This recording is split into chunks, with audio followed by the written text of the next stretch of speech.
Hello everyone. Good evening everyone.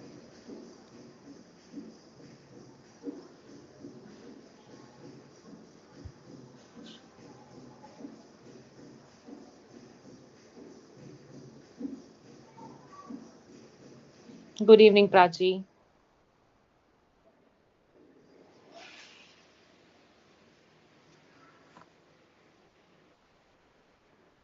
Good evening Abilipsa Lisa.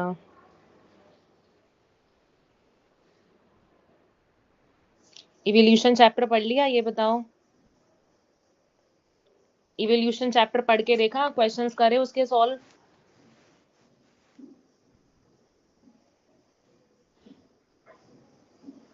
बताओ। Good evening Harsh. Good evening Divyanshi. अच्छा solve हो गए ना। बताओ कोई टर्म ऐसी लगी जो समझ ना आई हो, जो हमने एनसीईआरटी में छोड़ दी हो, रह गई हो गलती से, बताओ। Good evening mister Mrs beast Bharat. Okay Abhilipsa, बाकियों ने। गुड इवनिंग जिया। इवोल्यूशन चैप्टर साथ साथ किया होगा तो तुमसे हो गए होंगे सॉल्व क्वेश्चन, है ना, और हार्डी वेइन्सबर्ग प्रिंसिपल के भी।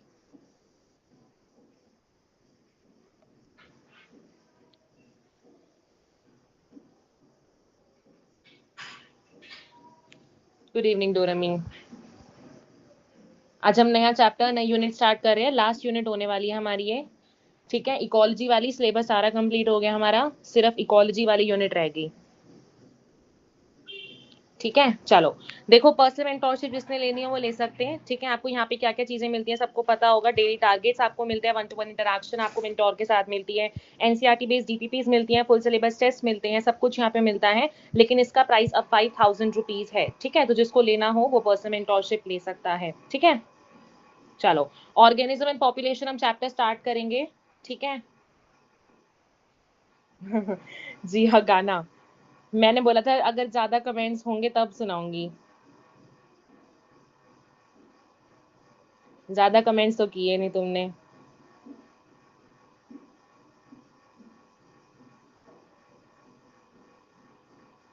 अटेंडेंस मार्क करो पहले फटाफट सब। अटेंडेंस मार्क करो जिसने नहीं की।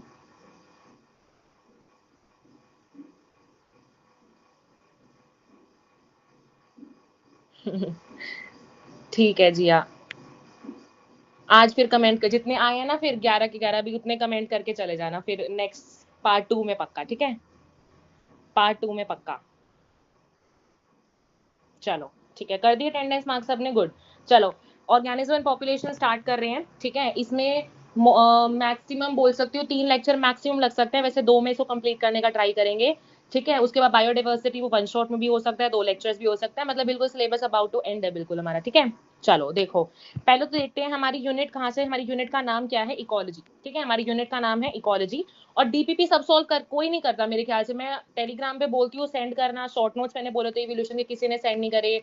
उसके बाद मैंने डीपीपी बोलती हूँ, वो किसी ने सेंड नहीं करी। डीपीपी खुद सॉल्व करने का ट्राई किया करो पहले। पहले खुद तो ट्राई किया करो, डीपीपी खुद सॉल्व हो रही। तुमने क्लास में क्या पढ़ा एटलीस्ट पता तो चले, जितना तुमने पढ़ा उतना तुम्हें सही ढंग से आ गया।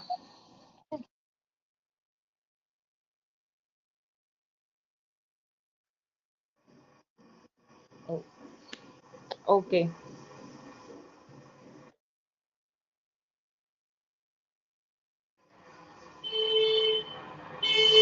डीपीपी जैसे आती है, जब नहीं आती तो चलो देख सकते हो नेक्स्ट से, बट जब तक आती है तब तक खुद अटेम्प्ट करने का ट्राई किया करो डीपीपी पहले। ठीक है चलो देखो।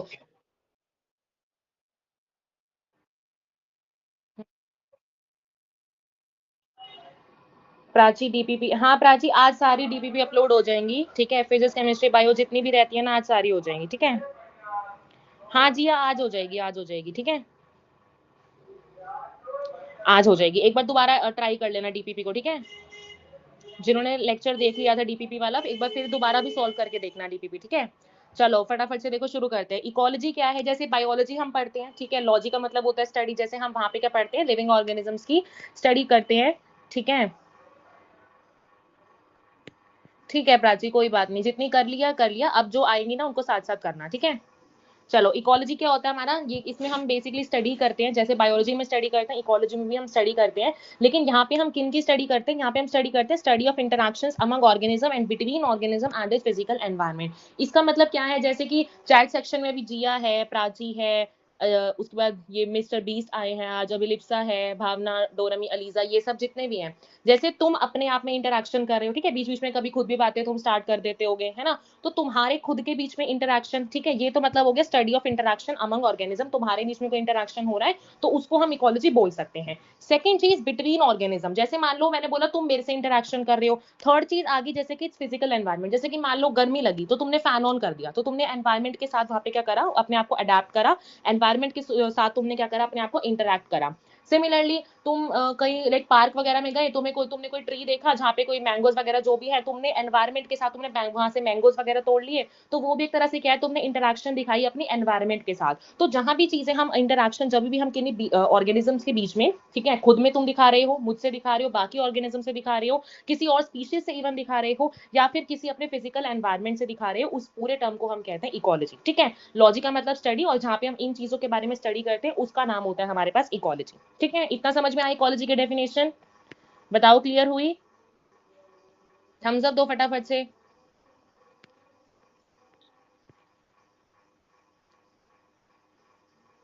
बताओ, एनसीईआरटी भी रीड करेंगे आज हम, ठीक है,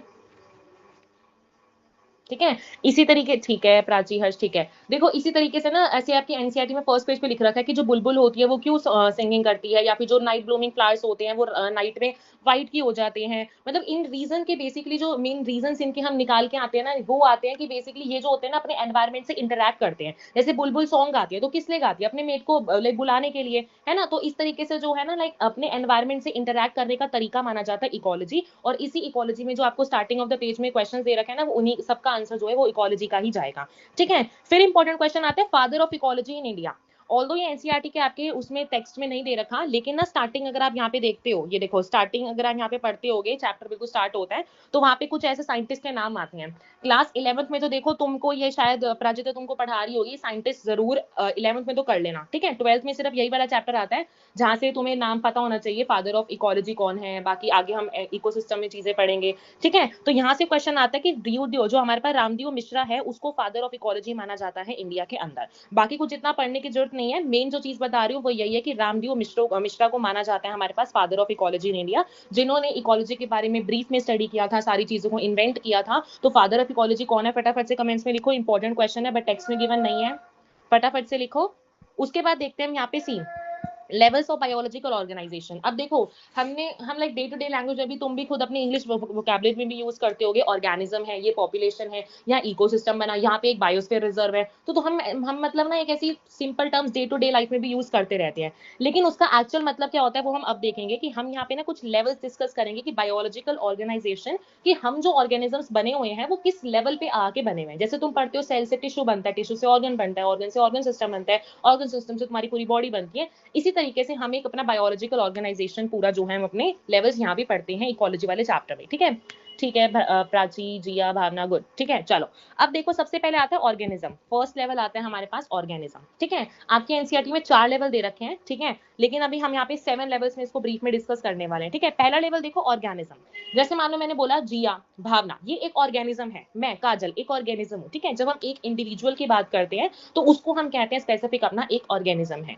और यही आपके पास मानी जाती है बेसिक यूनिट ऑफ इकोलॉजी। कभी भी क्वेश्चन आए कि बेसिक यूनिट ऑफ इकोलॉजी क्या है, बेसिक यूनिट या फिर सिंपली कह सकते हो स्टार्टिंग, जहां से पूरी आपकी बायोलॉजिकल ऑर्गेनाइजेशन स्टार्ट होती है, तो उसका आंसर हमारे पास निकल के आता है ऑर्गेनिज्म, या फिर सिंपली मैं उसको बोल सकती हूँ इंडिविजुअल, ठीक है। अब फिर मैंने बोल दिया ऑर्गेनिज्म, नेक्स्ट इसकी चीज आती है हमारे पास पॉपुलेशन। पॉपुलेशन कैसे, जैसे मान लो मैंने बोला कि पॉपुलेशन हमारे इंसानों की, पॉपुलेशन रैट्स की, पॉपुलेशन डॉग्स की, पॉपुलेशन पिग्स वगैरह की, तो जो भी लाइक ऑर्गेनिज्म, जब बहुत सारे ऑर्गेनिज्म मिल जाते हैं ना और वो एक पॉपुलेशन बना देते हैं, और वो पॉपुलेशन भी कैसे, ये भी ध्यान रखना, पॉपुलेशन में हम ऐसी चीजें डिस्कस करते हैं जो कि आपकी हमेशा किससे बिलोंग करती है, सेम स्पीशीज से, ठीक है, इंपॉर्टेंट क्वेश्चन है। पॉपुलेशन हम किस चीज में डिस्कस करेंगे, सेम स्पीशी। ऐसे नहीं कि हम लाइक डॉग्स को और अपने आप को सेम लेवल पे रख लेंगे, ऐसा नहीं करना, ठीक है। डॉग्स की पॉपुलेशन अलग है, हमारी पॉपुलेशन अलग है, ठीक है। तो जो भी पॉपुलेशन है वहां पे हम बेसिकली एक स्पीशी को कंसीडर करते हैं, जहां पे हम ग्रुप ऑफ ऑर्गेनिज्म को जब हम मिला देते हैं तो वो आपके पास बन जाती है पॉपुलेशन, ठीक है।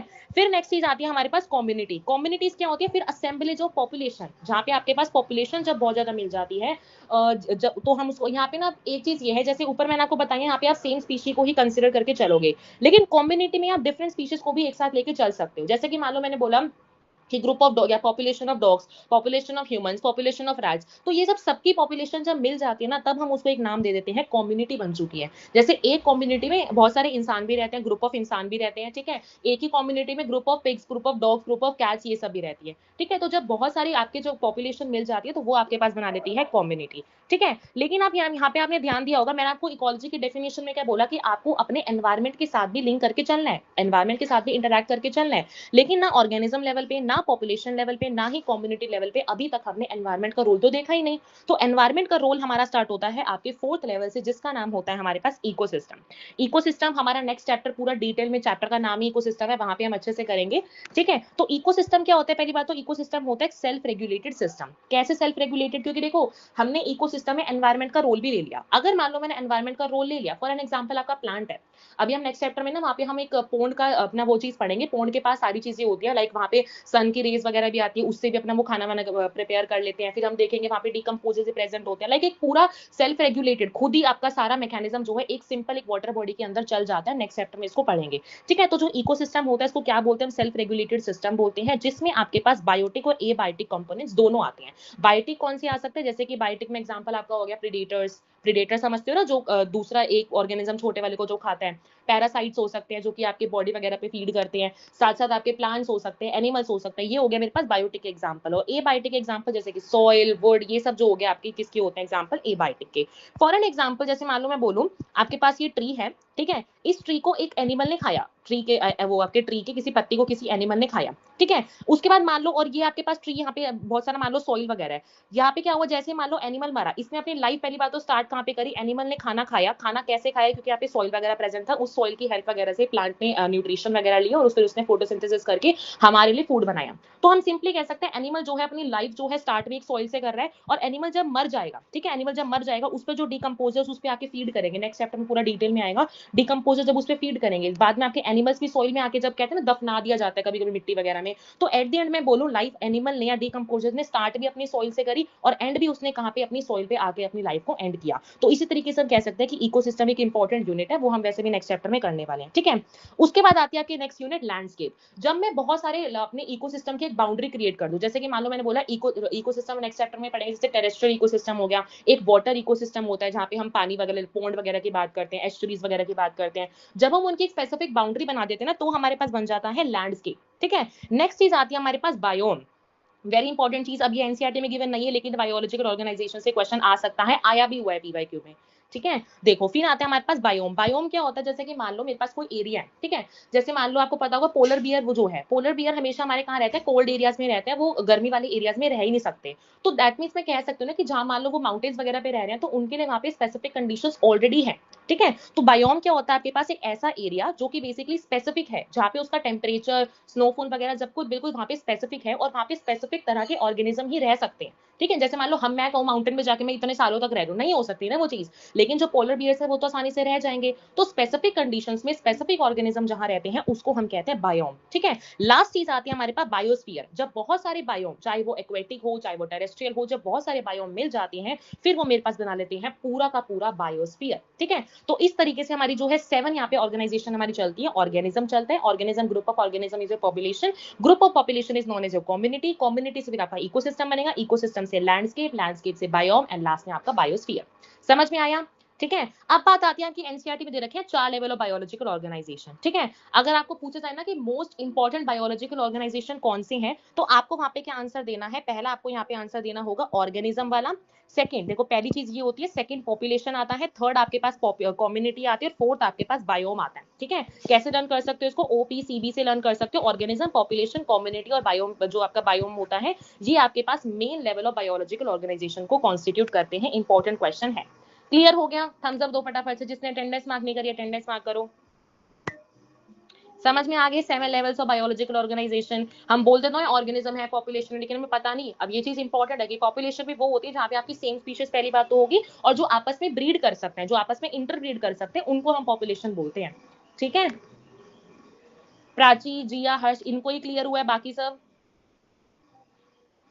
ठीक है, मिस्टर मिसेस बीस्ट को भी हो गया। ठीक है, चलो देखो अब एनसीईआरटी में देखो, एनसीईआरटी में वही मैंने आपको बताई थी ना अभी, बुलबुल का बताया था एग्जांपल। ठीक है, इसी तरीके से देखो यहाँ पे क्या लिख रखा है, we can try to understand the complexity biological organization में मैक्रोमोलिक्यूल्स, सेल्स, टिश्यूज, ऑर्गन्स, इसी तरीके से हमारी जो है पूरी चीज चलती है। पॉपुलेशन देख लो, ऑर्गेनिज्म, कम्युनिटीज, इकोसिस्टम, बायोम्स, मैंने आपको ये सारी चीज जो है वो बता दी। ठीक है, फिर उसके बाद यहाँ पे देखो क्या क्वेश्चन दे रखे हैं, यहाँ पे देखो we hear the Bulbul song, की ऐसा हम क्यों सुनते हैं? क्योंकि भाई हर चीज को इंटरैक्ट करना है एनवायरमेंट के साथ, अपने यहाँ भी इंटरैक्ट करना है, जैसे कि अभी आप सब जो है इंटरैक्ट कर रहे हैं एक दूसरे से, थोड़ी देर बाद करने लग जाओगे, अभी तो नहीं कर रहे। ठीक है, तो आप आपस में इंटरैक्ट कर रहे हो, अपने एनवायरमेंट से इंटरैक्ट करोगे। ठीक है, तो इस तरीके से इकोलॉजी का कंसर्न करने के लिए ये जो चीजें हम यहाँ पे देखेंगे कि क्यों हमारे जो नाइट ब्लूमिंग फ्लावर्स होते हैं वो रात में व्हाइट हो जाते हैं, वगैरह वगैरह क्वेश्चन दे रखे हैं, इसमें से इंपॉर्टेंट क्वेश्चन नहीं आता।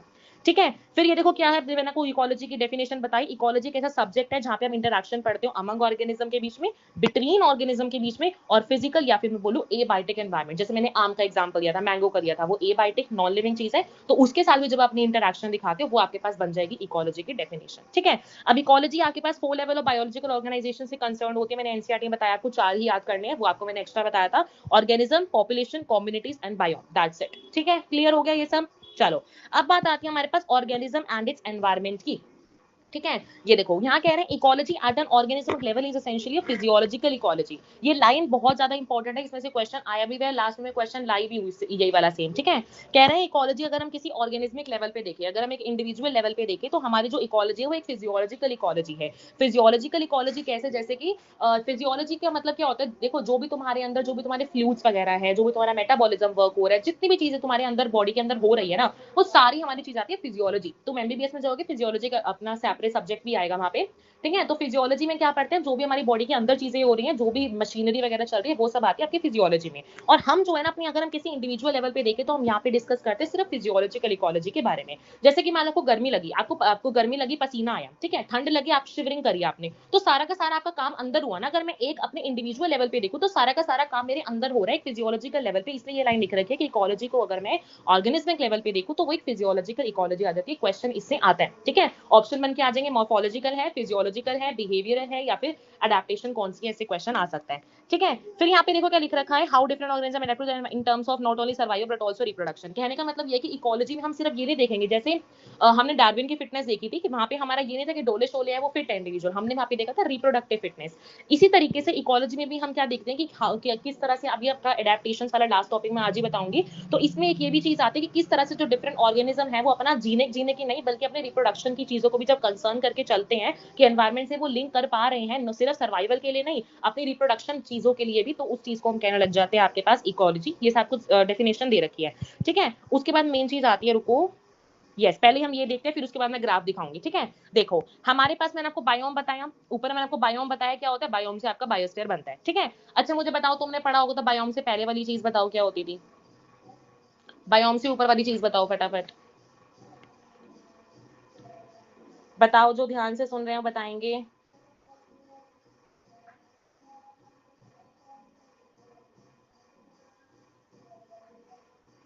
राधे राधे अनीश, हेलो मोहित, मैंने अभी देखा आपका मैसेज, बताओ। जिया का आंसर आया, बाकी बाकी कहाँ सो गए? ठीक है, प्राची का भी आ गया, बाकी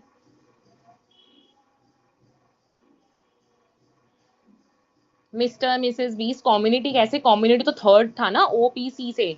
ठीक है, कम्युनिटी तो थर्ड था, लैंडस्केप। ठीक है, डोरमी, निहाल, प्राची, जिया, ठीक है, चलो। अच्छा अब आता है मेजर बायोम्स। हमारे पास इंडिया में अगर हम देखें तो हमारे पास मेजर बायोम 4 तरह के होते हैं। पहला आता है ट्रॉपिकल रेन फॉरेस्ट। ठीक है, इसको हम बाद में ब्रीफ में पढ़ेंगे, आपके लास्ट वाला चैप्टर में आएगा ट्रॉपिकल रेन फॉरेस्ट और अमेजन फॉरेस्ट का। ठीक है, तो पहला आएगा ट्रॉपिकल रेन फॉरेस्ट, नेक्स्ट आएगा डेसिडियस फॉरेस्ट। डेसिडियस आपको पता होगा टेम्पररी फॉरेस्ट होता है, जिसमें आके लीव्स जो है वो हमेशा झड़ती बढ़ती रहती है, डेसिडियस का मतलब ही टेम्पररी होता है। ठीक है, फिर आएगा नेक्स्ट आपका डेजर्ट, और लास्ट में आएगा सी कोस्ट। और ये जो चारों मेरे पास बायोम बने हैं ना, ये हमने इनको कैसे बनाया है? ठीक है, हाँ मिस्टर बीस्ट लैंडस्केप आएगा, ठीक है।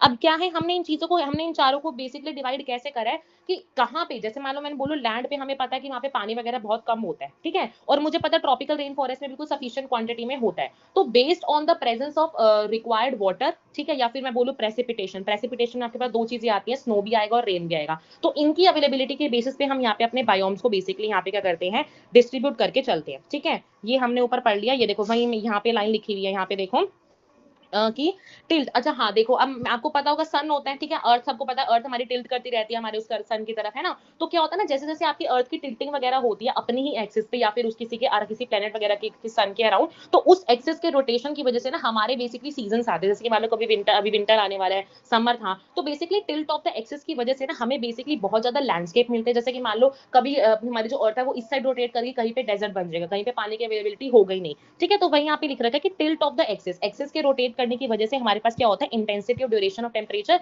इंटेंसिटी कैसे, मान लो कहीं पे ज्यादा लाइट आ रही है तो वहां पे ज्यादा गर्मी होगी, ठीक है, कहीं पे ज्यादा देर तक आ रही है, दैट मींस यहाँ पे ड्यूरेशन की बात कर रही हूँ, ज्यादा देर तक लाइट आ रही है तो दैट मींस वहां पे भी गर्मी होगी, है ना, रिजल्टिंग इन डिस्टिंक्ट सीजन। इसी वजह से हमारे पास सीजन जो है आज के टाइम पे हम देखते हैं वो चीजें बनती है, ठीक है। These variation together with annual variation in precipitation. Precipitation का मतलब होता है रेन और स्नो। जब हम रेन और स्नो को इकट्ठे बोल लेते हैं तो उसको हम प्रेसिपिटेशन बोलते हैं। और प्रेसिपिटेशन के डिफरेंस की वजह से ही हमें बहुत सारी चीजें मिलती है, जैसे कि कहीं पे हमें डेजर्ट मिल जाएगा, ठीक है, कहीं पे हमें स्नोफॉल वाले एरियाज मिल जाएंगे। तो इन दोनों रीजंस की वजह से हमें क्या मिलता है, वेरियस सीजन्स मिलते हैं और वेरियस तरह के हमें बायोम्स वगैरह मिलते हैं। क्लियर, ठीक है। अच्छा, अब ये आता है डायग्राम, बहुत ज्यादा इंपॉर्टेंट है, ये ग्राफ बहुत ज्यादा इंपॉर्टेंट है, इसको ध्यान से सुनना, ठीक है। यहाँ से क्वेश्चन कैसे आता है, पहले आपको दे रखा है मीन एनुअल प्रेसिपिटेशन, ये ग्राफ किसके बीच में है, ये भी क्वेश्चन आ सकता है। तो ग्राफ किसके बीच में है, टेम्परेचर के बीच में है, और आपका टेम्परेचर और किसके बीच में है, प्रेसिपिटेशन के बीच में है, ठीक है। अब देखो यहाँ पे रटने की जरूरत नहीं है, ठीक है, तो एक मैं ट्रिक बता दूंगी, तुमने करनी हो कर लेना। वैसे देखो सिंपल सा देखो, डेजर्ट हमें पता है, डेजर्ट में कितना ज्यादा टेम्परेचर होता है हमको पता है ना। अब यहाँ पे देखो टेम्परेचर आपका डेजर्ट में इन सबसे अगर मैं कंपेयर करूँ तो डेजर्ट में सबसे ज्यादा टेम्परेचर गया हुआ है, और हमें पता है वहाँ पे बारिश वगैरह पानी वगैरह कम रहता है। तो यहाँ पे देखो आप जो डेजर्ट वाले का ग्राफ देखो, ग्राफ तो देखना आता है ना सबको, इधर क्या होता है ऊपर क्या होता है। तो डेजर्ट में आप देखो सबसे प्रेसिपिटेशन जो है वो सबसे कम है, लेकिन टेम्परेचर उसका सबसे ज्यादा है, ठीक है। ये आपको ऐसे लर्न हो जाएगा, ठीक है। फिर आता है, अब देखो मैंने आपको 4 बायोम बताई, लेकिन आपको ग्राफ में यहाँ पे 6 बायोम बता रखे हैं, ठीक है। तो जो मैंने बताया वो भी लर्न करने, लेकिन ग्राफ तो एनसीईआरटी का ग्राफ है, ये तो आपको लर्न करना ही करना है, ठीक है। अब देखो फिर आते हैं कॉनिफेरस का एग्जांपल। कॉनिफेरस तो यूं ही लर्न हो जाएगा, एक देखो थोड़ा सा ऐसे कॉनिकल टाइप बना हुआ है, तो कॉनिकल ऐसे लर्न हो जाएगा। उसके बाद देखो टेम्परेट का आप देख सकते हो। अब यहाँ पे ना कुछ मैं आपको यहाँ पे टेम्परेचर बताऊंगी, जैसे कि मान लो मैंने यहाँ पे बोला ट्रॉपिकल का, तो आपको यहाँ पे याद करना है ट्रॉपिकल के लिए जो मीन एनुअल टेम्परेचर होता है वो लगभग 23 टू 27 डिग्री सेल्सियस रहता है, और जो मीन एनुअल प्रेसिपिटेशन है वो कितना रहता है, 2000 से 3500 मिलीमीटर तक रहता है, ठीक है। इंपॉर्टेंट है। अब मैं यहाँ पे आपको 2-3 बायोम की ये चीजें बताऊंगी, मीन एनुअल प्रेसिपिटेशन और टेम्परेचर, वही याद रखना है, सबका याद मत रखना, ठीक है। जैसे ट्रॉपिकल का इंपॉर्टेंट है तो ट्रॉपिकल का आपको यहाँ पे याद रखना पड़ेगा, ग्राफ से इसको मैच भी करके देख सकते हो, ठीक है। अब देखते हैं यहाँ पे आपको ट्रिक कैसे लर्न करनी है। अब ट्रिक के लिए देखो, हो सकता है स्पेसिफिक क्वेश्चन आ जाए कि सिर्फ आपको ये वाला दे दिया जाए, तो उसको पहचानोगे कैसे। अगर मान लो सीधा का सीधा डायग्राम आ जाए तो आप ये ट्रिक लगा सकते, जैसे कि डिजिटल, अब यहाँ पे डिजिटल लगा सकते हो। डिजिटल कैसे लगाओगे, जैसे कि डेजर्ट हो गया, ठीक है, पहले डेजर्ट से स्टार्ट करोगे, फिर उसके बाद ग्रासलैंड आएगा, फिर उसके बाद आपका टेम्परेट आएगा, और उसके बाद आप इसको ट्रॉपिकल से आप डिजिटल टॉपर कुछ भी लिख सकते हो, ठीक है। ट्रिक मेरी नहीं है, मैंने भी देखी है, ठीक है, मैंने देखी थी। तो डिजिटल टॉपर आप ऐसे लर्न कर सकते हो। पहले आपका डिजिटल यहाँ तक खत्म हो गया, टॉपर यहाँ पे आ गया, कॉनिफेरस आपको ऐसे लर्न हो जाएगा, आर्कटिक और अल्पाइन टुंड्रा को ऐसे ही लर्न कर लेना, ठीक है। क्लियर हुआ ये वाला डायग्राम। जितना मैं इसमें बताऊंगी चीजें आपको याद करनी पड़ेगी। जैसे ट्रॉपिकल का है तो उसका कितना आपके पास टेम्परेचर रहता है, ठीक है। हाँ, मैं एक चीज बताना ही भूल गई, ये अनीश ने अच्छा याद दिलाया, ये सिलेबस से रिमूव नहीं है, इसको कोई भी नहीं छोड़ेगा कि सिलेबस से रिमूव है। मैं तुम्हें टेलीग्राम पे भेजूंगी, ठीक है, वहां पे ना तुम्हें वहां पे जो सिलेबस है ना तुम्हारा नीट का मॉडिफाइड, उसमें ये दे रखा है ऑर्गेनिज्म एंड पॉपुलेशन। वहां पे बेसिकली नाम नहीं दे रखा बस एबायोटिक फैक्टर्स का, लेकिन वहां पे ये चीज दे रखी है कि ऑर्गेनिज्म एंड इट्स एनवायरमेंट। और ये जो मैं आपको बता रही हूँ ना एबायोटिक फैक्टर्स, बायोटिक फैक्टर्स, ये सारे एनवायरमेंट में आते हैं। अभी मान लो मैं तुम्हें छुड़वा दूं, मेरा काम क्या है, मैं तो फटाफट से भाग जाऊंगी, मैं तुम्हें छुड़वा दूंगी, फिर बाद में अगर क्वेश्चन आ गया फिर इसमें से क्वेश्चन आ सकता है, क्योंकि कब अभी कुछ भी नहीं पता, ठीक है मोहित, ये इंपॉर्टेंट है, क्वेश्चन आ सकता है इसमें, मैं पक्का कह रही हूँ क्वेश्चन आ सकता है। सेक्शन बी तो तुम्हारा आता है ना, मैं तो कह रही हूँ सेक्शन ए में भी आ सकता है। अभी तुम ना, मैं तुम्हें दिखाती हूँ एक सेकेंड। अच्छा यहाँ पे है नहीं, अपनी तुम या पुरानी एनसीईआरटी भी देखोगे ना, या फिर नई एनसीईआरटी भी देखोगे, यहाँ पे शायद है नहीं। वहां पे ना एक ऊपर तुम्हें यहाँ बारकोड दे रखा होता है, उसको तुम स्कैन करोगे ना, वहां पे तुम्हारे क्वेश्चन निकल के आते हैं, और उन क्वेश्चन में ना अभी भी तुम्हारे जो इस वाले टॉपिक से रिलेटेड क्वेश्चन है वो अभी भी वहां पे है। अब ये बताओ, अगर एनसीईआरटी क्वेश्चन अभी भी वहां से दे रही है लेकिन उसने सिलेबस हटा दिया, लेकिन एनसीईआरटी में हटा रखा है सिर्फ, लेकिन सिलेबस अभी भी है, फिर अगर क्वेश्चन आ गया फिर क्या करोगे बताओ? ठीक है, तो कर लो इसको, ठीक है, जितना बता रही उतना तो करो, क्लास में जितना सुन रहे हो उतना तो करो, ठीक है, चलो ठीक है। अच्छा, ये मैंने आपको बता दिया regional and local variation. Regional local variation कैसे, मान लो कहीं पे ठंड है कहीं पे गर्मी है, तो लोकल वेरिएशन हो रही है ना इस तरह से। तो इस तरीके से क्या होता है, हमारे पास बहुत तरह के हैबिटेट्स हमारे पास बन जाते हैं। हैबिटेट आपको पता है, ठीक है। हाँ बिल्कुल, एनटीए का नाम नेवर ट्रस्ट एजेंसी ही है, कुछ भी हो सकता है। इस साल मेरे को याद है एक एटम वाला क्वेश्चन आया था ना फिजिक्स में शायद, वहां पे नई एनसीईआरटी बोल दी, कहीं पे पुरानी एनसीईआरटी बोल दी, कितना उसके ऊपर सुप्रीम कोर्ट में भी केस हुआ था लास्ट तक, लास्ट में जब हुआ था। तो हमें इस चीज में क्यों पढ़ना, हम पहले ही कर लेते हैं। एक क्लास की बात है, आज जितना भी वो चीज है मैं सारी खत्म करा दूंगी, ठीक है, एक क्लास की बात है, सुन लो, ठीक है। चलो, ये तो मैंने आपको बता दिया। उसके बाद यहाँ पे आपको बहुत सारे तरह के हैबिटेट्स दे रखे, जैसे कि डेजर्ट हो गया, ठीक है, रेन्स ऑफ मेघालय फॉरेस्ट हो गए, उसके बाद डीप ओशन ट्रेंचेस हो गए, टोरेंशियल स्ट्रीम्स होगी, परमाफ्रोस्ट पोलर रीजन्स की आपको खुद लर्न करनी पड़ेंगी, ठीक है। चलो, ये मैंने आपको बता दिया, कर लेना। अच्छा, उसके बाद देखो मैंने आपको 4 बायोम्स बताए थे, चारों बायोम्स में से देखो इंपॉर्टेंट है, डायग्रामेटिक क्वेश्चन यहाँ से आ सकता है। जैसे कि फर्स्ट में बोलूँ आपको दे रखा है ट्रॉपिकल रेन फॉरेस्ट का, ठीक है, सेकंड आपको दे रखा है डेसिडियस फॉरेस्ट का, थर्ड आपको ये डायग्राम दे रखा है डेजर्ट का, और फिफ्थ आपको दे रखा है सी कोस्ट का। मैंने आपको 4 बताई, चारों के मैंने आपको यहाँ पे बता दिए, ठीक है। अब मैंने आपको बोला था ट्रॉपिकल लर्न कर लो, सिमिलरली यहाँ पे आपको जो है आपके डेसिडियस फॉरेस्ट का भी लर्न करना पड़ेगा कि मीन एनुअल टेम्परेचर डेसिडियस का इतना होता है, और आपका जो मीन एनुअल प्रेसिपिटेशन है वो आपका डेसिडियस का इतना होता है, ठीक है। लास्ट चीज एक और लर्न करनी पड़ेगी कि जो डेजर्ट का आपके पास मीन एनुअल प्रेसिपिटेशन है वो आपका कितना होता है, आपका 10 सेंटीमीटर से भी कम होता है, ठीक है। 3 चीज लर्न कर लो, that is more than sufficient, ठीक है। आपको लर्न करना पड़ेगा, डायग्रामेटिक क्वेश्चन यहाँ से आ सकता है। चलो, नेक्स्ट चीज देखते हैं यहाँ पे हैबिटेट और आपके पास नीश के बीच में डिफरेंस, ठीक है। हैबिटेट, सबसे पहली बात तो हैबिटेट कैसे, जैसे कि मान लो आप कॉलेज जाओगे, ठीक है, मान लो यहाँ पे सभी जो बैठे एम्स दिल्ली में चले गए, ठीक है। तो अब सब कॉलेज जाओगे तो वहां पे इंटरैक्ट करोगे, ठीक है, अपने क्लासमेट्स वगैरह से भी इंटरैक्ट करोगे, वहां पे गर्मी लगेगी फैन वगैरह चलाओगे, फंक्शंस वगैरह अटेंड करोगे। तो जहां पे आप एक्चुअली अपने बायोटिक और ए बायोटिक फैक्टर से इंटरैक्ट करते हो ना, जहां जिस जगह पे, उस जगह को हम कह देते हैं हैबिटेट, ठीक है, उस जगह को हम कह देते हैं हैबिटेट। जैसे आपका भी हैबिटेट अभी क्या है, आपका घर है, ठीक है। ऐसे पोलर एरिया, जो आपके पोलर एरियाज वगैरह, जो पोलर बियर्स वगैरह होते हैं, उनका एरियाज, उनका जो हैबिटेट है वो क्या माना जाएगा, उनका अपने माउंटेन्स वगैरह मान सकते हैं, है ना। तो हैबिटेट क्या होता है, एक ऐसी जगह होती है जहाँ पे आपके बायोटिक और ए बायोटिक कंपोनेंट जो होते हैं आपस में इंटरैक्ट करते हैं, ठीक है। एक तरह से हम कह सकते हैं इसको एज एन एड्रेस, जैसे कि आपका एड्रेस क्या है वो आपका हैबिटेट बन जाएगा, ठीक है, आपका जो भी एड्रेस होगा वो आपका क्या बन जाएगा, हैबिटेट बन जाएगा।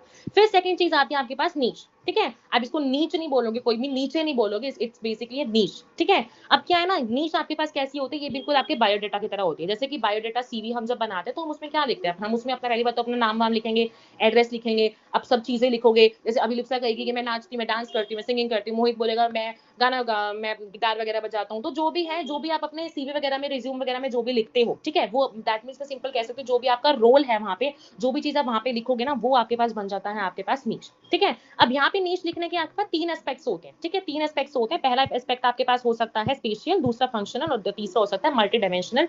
पहले देखो स्पेशियल, अब आपने अपना रिज्यूम बनाया, उसमें अपना एड्रेस तो लिखोगे ना, एड्रेस तो लिखना पड़ेगा, दैट मीन्स आपको सबसे पहली बात अपना हैबिटेट तो लिखना ही पड़ेगा नीच में, ठीक है। नीच में क्या क्या चीजें आती है, पहले आपका हैबिटेट आता है। सेकंड चीज आपका फंक्शन, आपका जो है फंक्शनल एस्पेक्ट आता है, जिसमें आप लिखोगे अपना प्रोफेशन, कि मैं ये करती हूँ वो करती हूँ, ऐसा आपका जो भी प्रोफेशन होगा। इसी तरीके से अगर हम अपनी इकोलॉजी वाले चैप्टर में देखें तो यहाँ पे हम बात कर सकते हैं कि एक प्लांट बोलेगा मैं प्रोड्यूसर हूँ, दूसरा प्लांट बोलेगा मैं कंज्यूमर हूँ, तीसरा बोलेगा मैं डिकम्पोजर हूँ। तो इस तरीके से जब हम रोल वगैरह लिखते हैं तो वो भी आपके पास चली जाती है, सेकंड कैटेगरी आपकी नीच में। थर्ड चीज आती है मल्टी डायमेंशन। अब जैसे मान लो मैंने एक चीज लिख दी, मैं सिंगिंग करती हूँ, बट उसके अलावा भी तो मैं कुछ चीजें करती होंगी ना, तो बाकी जितनी भी मल्टी चीजें आपके पास वो बची, वो चीजें चली जाएंगी आपके पास किसके अंदर, आपके वो भी थर्ड चीज, थर्ड एस्पेक्ट में चली जाएगी आपके पास नीच में, ठीक है। तो range of environment organism can tolerate, या फिर कोई भी बोलूं, जैसे कि मैं टॉलरेट करने का मतलब, जैसे कि मैं कोई चीज खाना बनाती हूँ तो मैं भी टॉलरेट तो नहीं कहूंगी, मतलब समझ रहे हो, मतलब किसी चीज, अभी हम इसको आगे पढ़ेंगे वैसे सीनोथर्मल, जहाँ पे कुछ आपके ऑर्गेनिज्म होते हैं जो कि हाई टेम्परेचर पे रिस्पॉन्ड करते हैं, ठीक है, कुछ आपके होते हैं जो कि लोअर टेम्परेचर पे रिस्पॉन्ड करते हैं। तो इसी तरीके से आपको जब नीच की डेफिनेशन आएगी ना, मैं आपको एनसीईआरटी से दिखाती हूँ, पहले एनसीईआरटी से मैं दिखाती हूँ, वेट, एनसीईआरटी की डेफिनेशन, हाँ ये देखो ऑर्गेनिज्म, अरे यार नीच की डेफिनेशन कहाँ गई, गुम होगी नीच की डेफिनेशन, ठीक है, पढ़ लेना, मैं लाना भूल गई, ठीक है। तो नीच की डेफिनेशन क्या थी आपके पास, एक ऐसा बेसिकली सिस्टम होता है जहाँ पे ऑर्गेनिज्म जो है क्या करते हैं, अपने आप को एक ऐसा फंक्शनल रोल जो वो प्ले करते हैं। तो नीच नीच में याद करना आप यहाँ पे 3 एस्पेक्ट्स माने जाते हैं कि उसमें आप हैबिटेट को भी इंक्लूड करोगे, साथ साथ आप अपने फंक्शनल रोल को भी इंक्लूड करोगे, फिर आपका तीसरा जो है मल्टी फंक्शन काम, या फिर जो भी जो ऑर्गेनिज्म है वो अपने आप को किस कंडीशन में टॉलरेट कर सकता है, ठीक है। कविता, आप मेरे को कुछ टिप्स दे सकते हो? कविता अभी पढ़ के, अभी नहीं, एंड ऑफ द लेक्चर में, ठीक है। कविता लास्ट तक रुकना, एंड ऑफ द लेक्चर में दूंगी, ठीक है। जो भी पूछना हो लास्ट में पूछ लेना, ठीक है। अब देखो, अच्छा मुझे एक बात बताओ, क्या नीच किसी दो स्पीशीज की सेम हो सकती है? यार कभी भी नहीं हो सकती।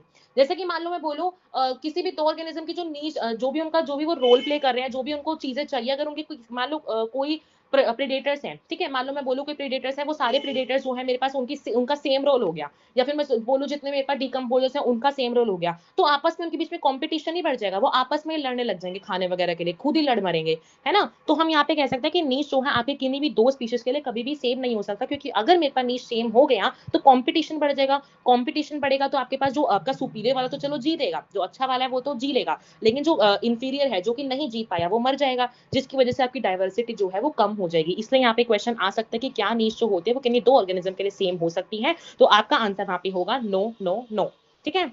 उसके बाद देखो द मोस्ट इंपॉर्टेंट, अच्छा हाँ, उसके बाद ना हम यहाँ पे आते हैं कुछ आपकी कि आप कहाँ पे आप अपने मान लो अपनी इकोलॉजी की बात करी, तो इकोलॉजी में ना हमें बेसिकली रिस्पॉन्ड करना होता है, आपके एबायोटिक फैक्टर्स पे भी हमें रिस्पॉन्ड करना होता है, साथ साथ हमें कुछ बायोटिक फैक्टर्स के लिए भी रिस्पॉन्ड करना होता है, ठीक है। अब उसमें क्या होता है, पहली बात तो हम पढ़ेंगे कुछ एबायोटिक फैक्टर्स के बारे में पढ़ेंगे, दोबारा बता रही हूँ, कोई इसको छोड़ेगा नहीं, नीट में आ सकता है, ठीक है। अच्छा, तो एबायोटिक फैक्टर मैं तुम्हें ना टेलीग्राम पे भेजूंगी सिलेबस, वहां पे देखना, ठीक है। ये आपका सिलेबस में है, ठीक है। तो यहाँ पे मैंने बताया आपको एबायोटिक फैक्टर्स देखेंगे, जैसे कि टेम्परेचर हो गया, वाटर हो गया, सॉइल हो गया, लाइट हो गई, सब क्या है, कुछ एबायोटिक फैक्टर्स है। हमें अपने एबायोटिक फैक्टर से भी रिस्पॉन्ड करना होता है, साथ ही साथ हमें अपने बायोटिक फैक्टर से भी रिस्पॉन्ड करना होता है, ठीक है। पहले हम यहाँ पे स्टार्ट कर रहे हैं अपने कुछ एबायोटिक फैक्टर से, ठीक है। पहला हमारा फैक्टर आता है यहाँ पे टेम्परेचर, पहला फैक्टर आता है हमारे पास यहाँ पे टेम्परेचर, ठीक है। क्लियर हुआ? ठीक है।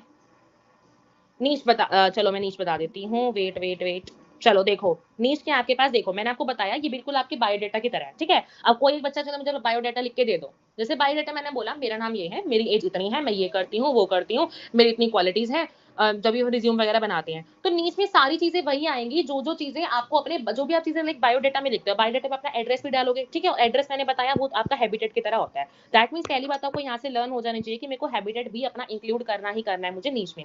सेकंड रोल, मान लो मैंने बोला मैं सिंगिंग करती हूँ, मैं डांसिंग करती हूँ, मैं कुकिंग करती हूँ, रंगोली में जो भी चीजें मैं करती हूँ, मान लो मैंने बोला, तो वहां पे मैं अपना फंक्शनल रोल लिखूंगी। जैसे कि मान लो मैं प्लांट्स की बात करूँ, प्लांट ने बोला मैं प्रोड्यूसर हूँ, मैं कंज्यूमर हूँ, डिकम्पोजर ने बोला मैं डिकम्पोजर हूँ, ठीक है। थर्ड चीज आपके पास आती है मल्टी डायमेंशन,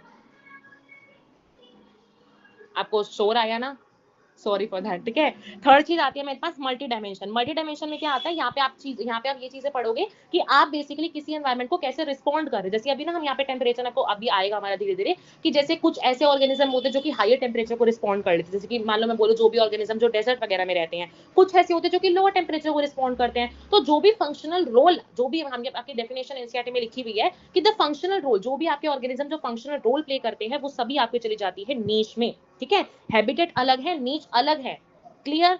किसने पूछा था? मोहित एंड गणेश, बताओ क्लियर हो गया?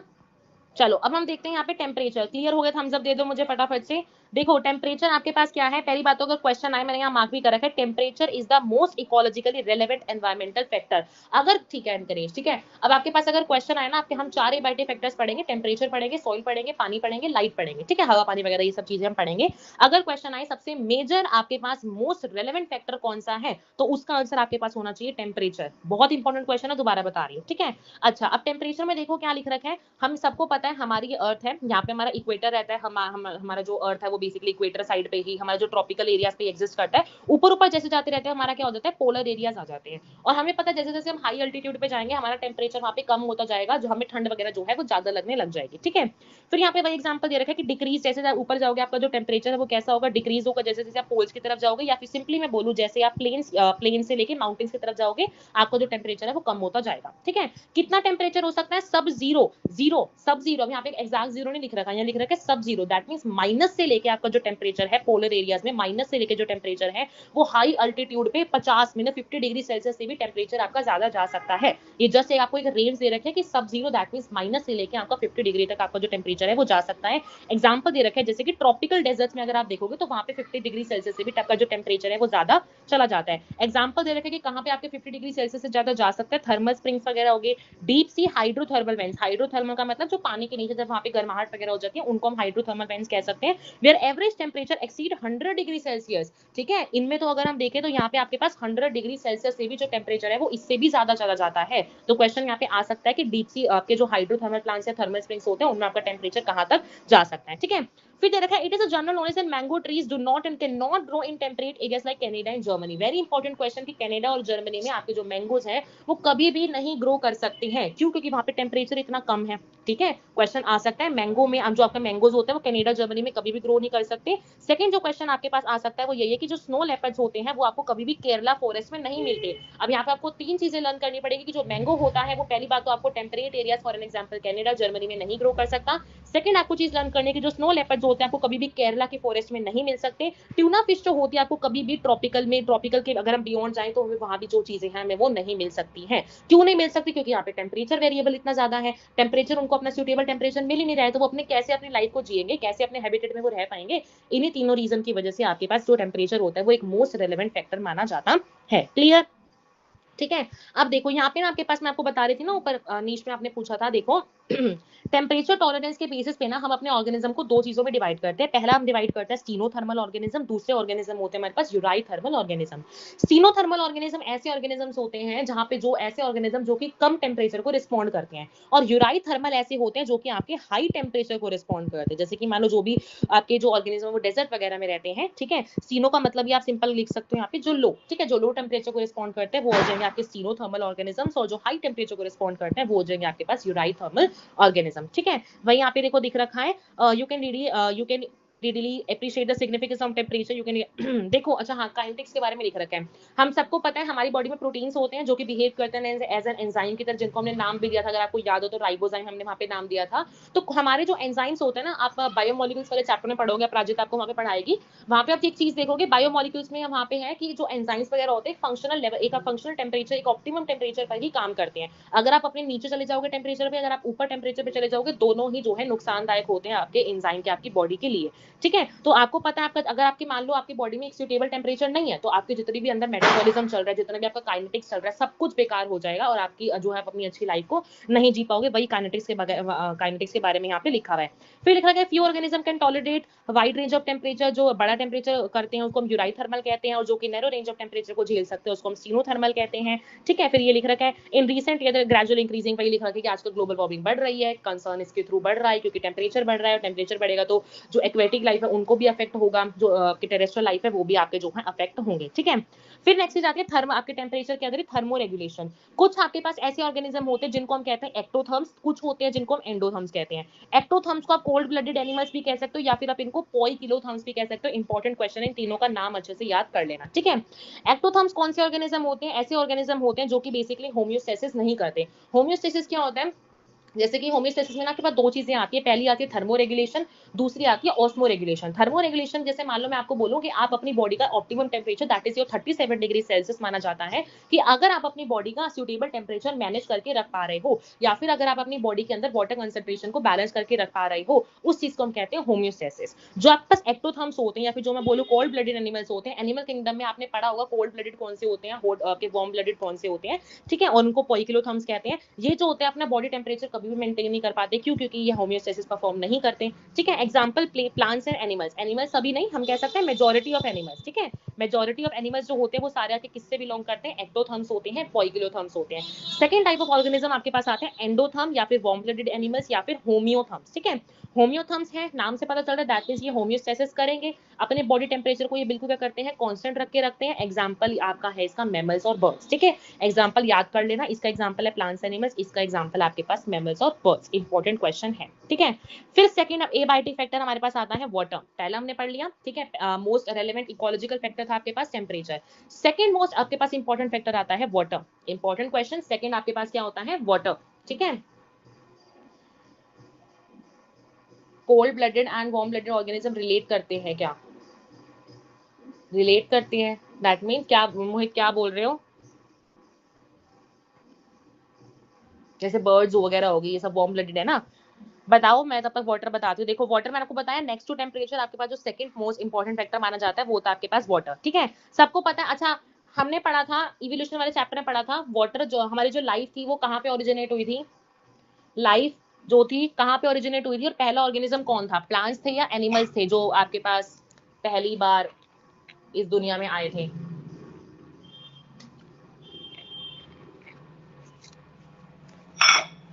बताओ, लाइफ पहली बार कहाँ पे आई थी, लैंड पे आई थी, वाटर पे आई थी, और कौन थे, प्लांट्स थे या एनिमल्स थे?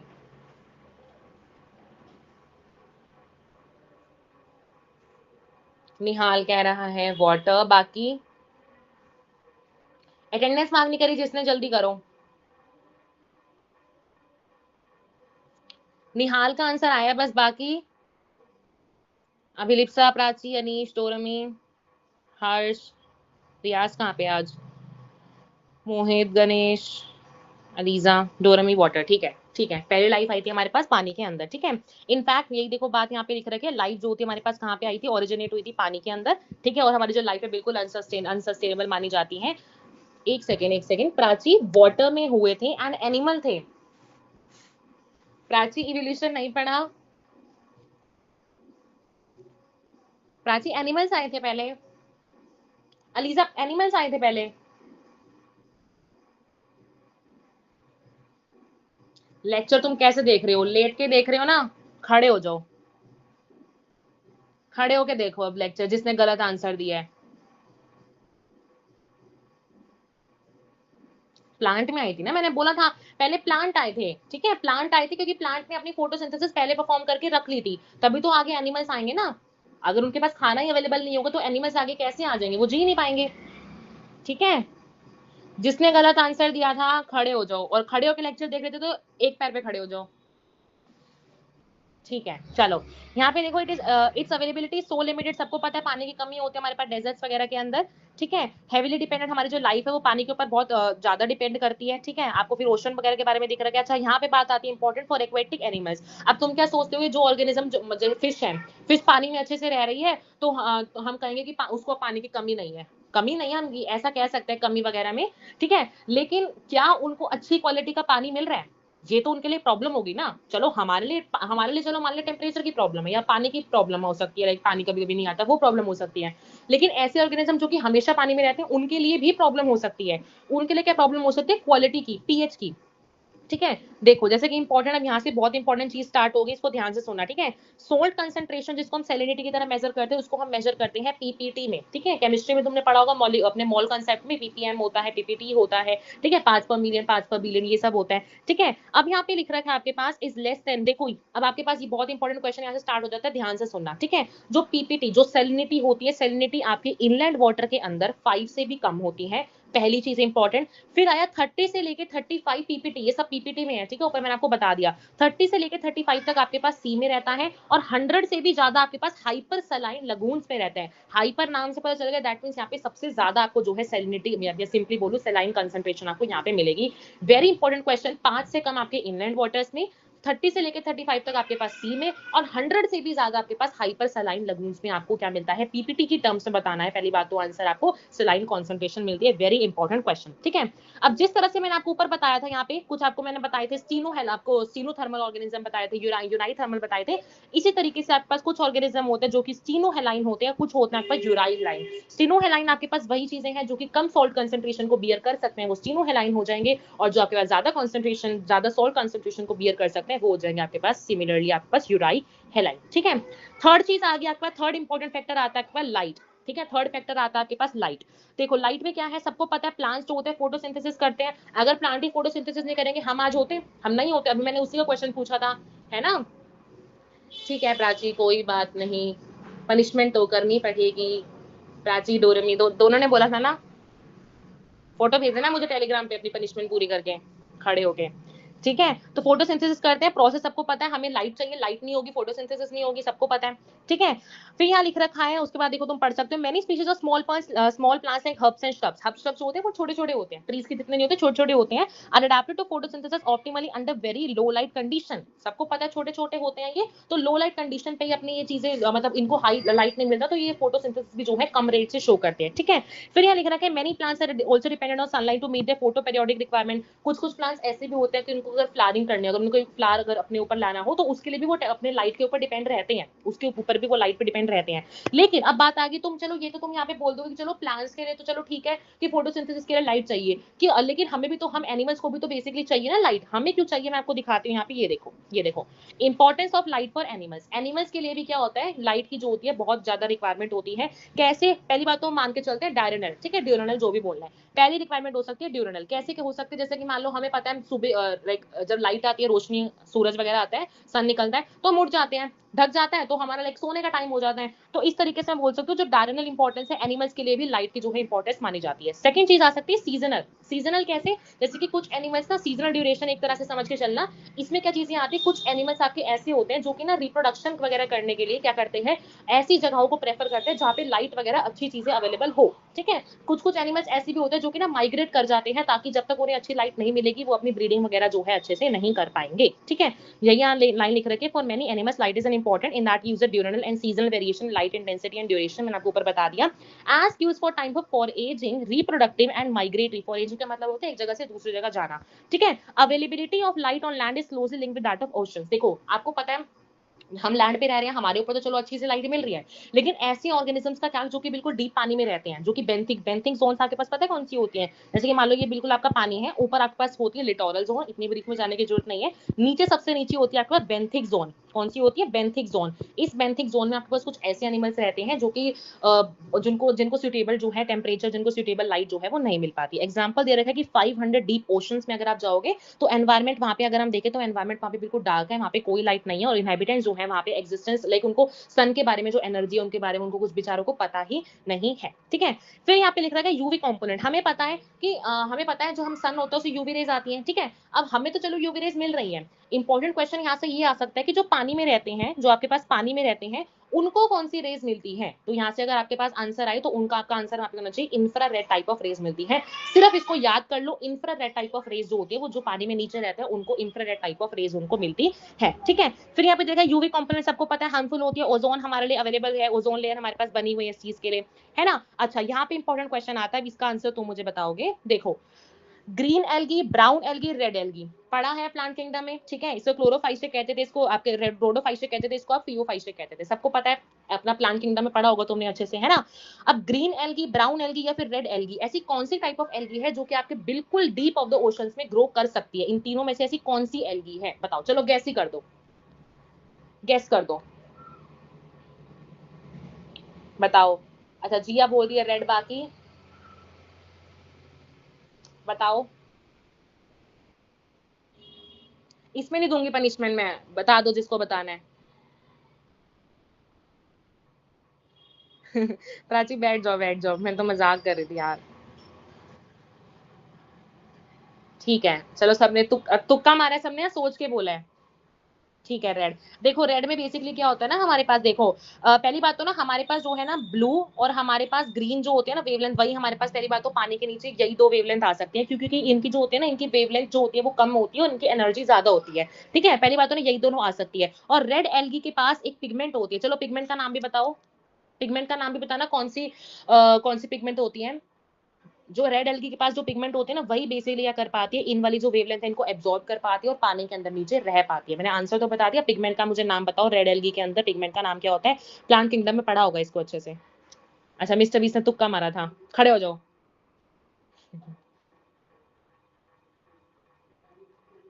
चलो, समझ में आ गया? पिगमेंट का नाम बताओ। गुड जागृति, वेरी गुड, आर फाइको इरेथ्रिन। ठीक है, चलो लास्ट चीज आती है मेरे पास सॉइल के बारे में। ठीक है, सॉइल देखो, the nature and properties of soil in different place very it is dependent on the climate. और यहाँ पे लिख रखा है वेदरिंग प्रोसेस। वेदरिंग प्रोसेस क्या होता है? जब भी आपके जो रॉक्स वगैरह, जो पत्थर वगैरह होते हैं, जब वो टूटते हैं या फिर जब वो डिसॉल्व होते हैं ना, तो क्या होता है, हमारे पास सॉइल बन जाता है उनके टूटने से। तो सॉइल आपके पास किस तरह का बन रहा है वो डिपेंड करता है आपका वेदरिंग प्रोसेस कैसा है या फिर आपका जो क्लाइमेट है वो कैसा है। ठीक है, whether the soil is transported और सेडिमेंट्री। ट्रांसपोर्टेड सॉइल कौन सा होता है? जो कि आपके क्या होता है, ट्रांसपोर्ट होता रहता है, बहता रहता है सॉइल इरोजन की वजह से या फिर पानी वानी की वजह से, फ्लड की वजह से वो। और सेडिमेंट्री सॉइल कौन सा होता है? जो ये वाले जो ट्रांसपोर्ट नहीं होता उस सॉइल को हम कहते हैं सेडिमेंट्री सॉइल। ठीक है, और किस तरह से सॉइल डेवलपमेंट हुई है इन पे आपका डिपेंड करता है। Various characteristics of soil such as soil composition, composition, grain size या फिर aggregation determine the percolation and water holding.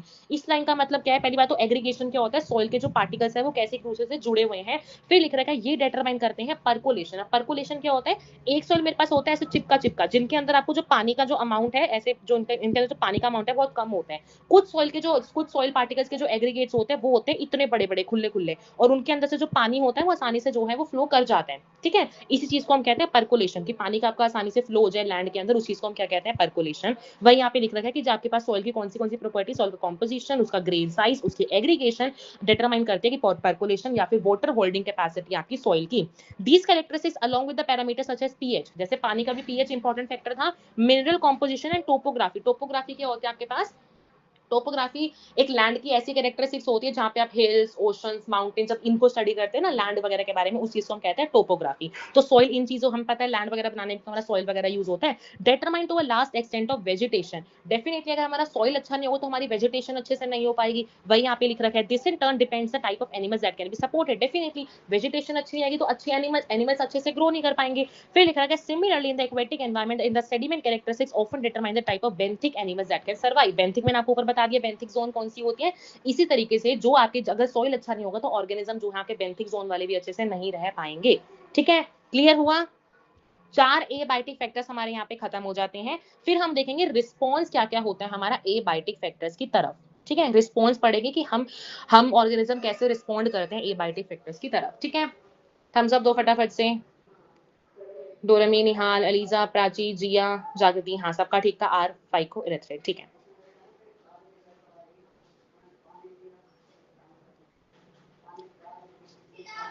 ठीक है, बाकी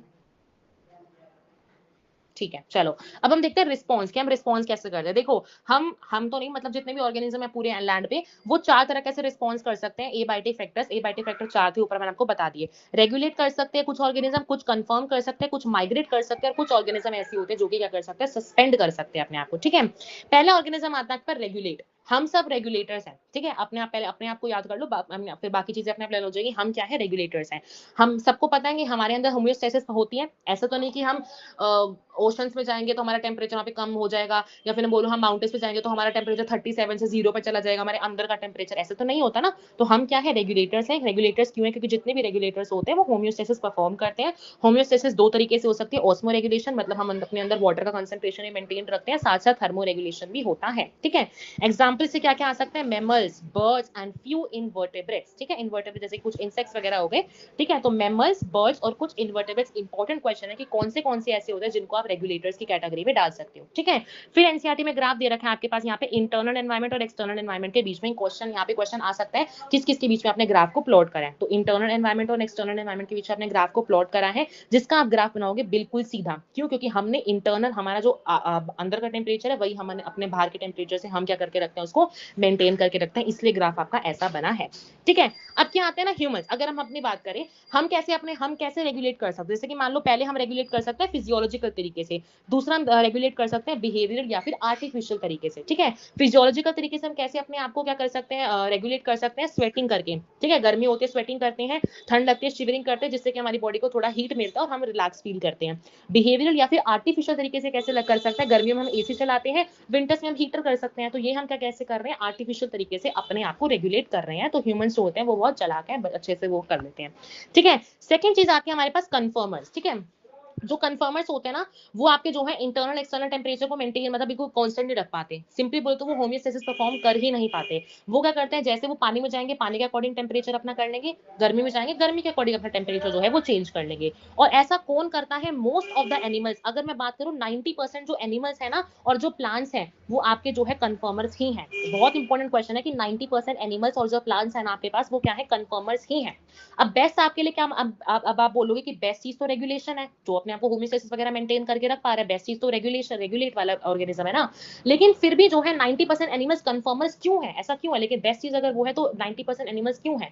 क्योंकि बिकॉज ऑफ द रीजन की जो रेगुलेटर्स होते हैं ना, जो रेगुलेशन वाला जो प्रोसेस है वो बहुत ज्यादा एक्सपेंसिव प्रोसेस है। अब एक्सपेंसिव प्रोसेस ये नहीं कि महंगा प्रोसेस है, ठीक है। एग्जाम्पल दिया हुआ एनसीईआरटी में कि भाई कितने लोग एसी को अफोर्ड कर सकते हैं, कितने लोग हीटर्स वगैरह को अफोर्ड कर सकते हैं। लेकिन यहाँ पे एक्सपेंसिव का मतलब है कि रेगुलेट करने में ना बहुत ज्यादा एनर्जी खर्च होती है, और उतनी एनर्जी सभी एनिमल्स के पास नहीं होती। इसलिए यहाँ पे होता है कि 90% जो एनिमल्स वगैरह होते हैं वो कैसे होते हैं? हमारे पास कन्फर्मर्स ही होते हैं, ठीक है। आपको मैं एनसीईआरटी से दिखा देती हूँ। ये देखो रेगुलेट के बारे में यहाँ पे क्या लिख रखा है, ये देखो। Some organism able to maintain homeostasis, physiological बता दिया, बिहेवियरल तरीके से भी कर सकते हैं, ऊपर ह्यूमंस का बता दिया, which ensure constant body temperature, osmotic concentration, all birds and mammals and few lower vertebrates and invertebrates जो होते हैं वो यही करते हैं। फिर उसके बाद दे रखा है मैकेनिज्म, मोस्ट मेंबर्स जो यूज करते हैं आपके सिमिलर होते हैं ह्यूमंस की तरह, 37 डिग्री सेल्सियस हमें मेंटेन करके रखना पड़ता है। फिर उसके बाद आपके दे रखा है कि हमें जो स्वेटिंग होती है तो इवेपोरेशन होती है, एंड इवेपोरेशन कॉज कूलिंग। तो हमने अपने अंदर जो है ऐसी चीजें अडेप्ट कर रखी हैं कि जिसकी वजह से हम क्या कर पाए? रेगुलेट हम कर पाए, ठीक है।